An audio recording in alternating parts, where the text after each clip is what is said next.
Hey guys, welcome back to my channel. I'm Brianna. I can't.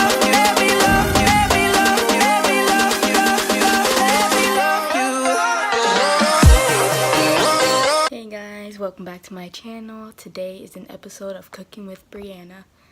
Be cooking something I found on Pinterest, and you could be seen right here. So first off, we're going to need a box of penne pasta, some whole oregano, some garlic powder, because I didn't have actual garlic, some red peppers, some onions, some black pepper, salt, some vegetable oil, onions, and tomatoes. Next, we're going to need some spinach, some ragu, and Parmesan cheese. So first off, we're going to take a large pot, fill it up with water, turn on the range, and put it on high, and let it boil.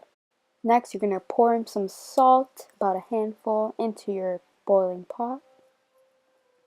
Then you're going to make sure you have your onions diced. Then you're going to take a saucepan and you're going to put a little bit of oil. It's supposed to be olive oil, but I only had vegetable oil. And pour your onions in there and just let them sit for a bit. Then you're just going to get some garlic powder. Then you're just going to pour a little bit into your saucepan over everything.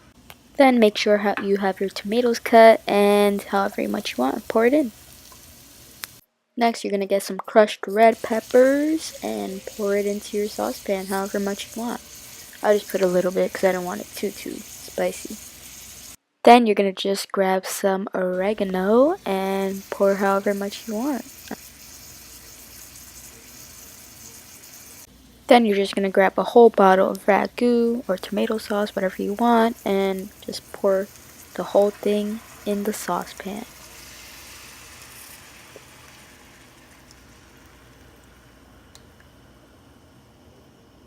Since the water is finally boiling, you can get ready and pour your pasta in there. Just like so. It smells good.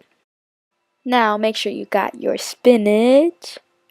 Then you're going to pour your spinach into your mixture of sauce.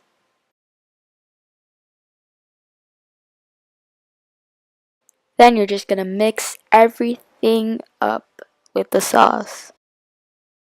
After your pasta is finally done boiling, just stop and drain. After adding some cream cheese, you're going to mix everything up and it'll be nice and creamy. Don't forget to add your Parmesan cheese. Then pour all of your sauce into your pasta. And this was the final product, guys. What do you think? Hey guys, anyway, I just want to say, even though I didn't follow all the instructions that, were on the Pinterest thing that I found, sometimes you don't have to follow the instructions. I just did my own thing and it came out great. So you can do it. Anybody can do it.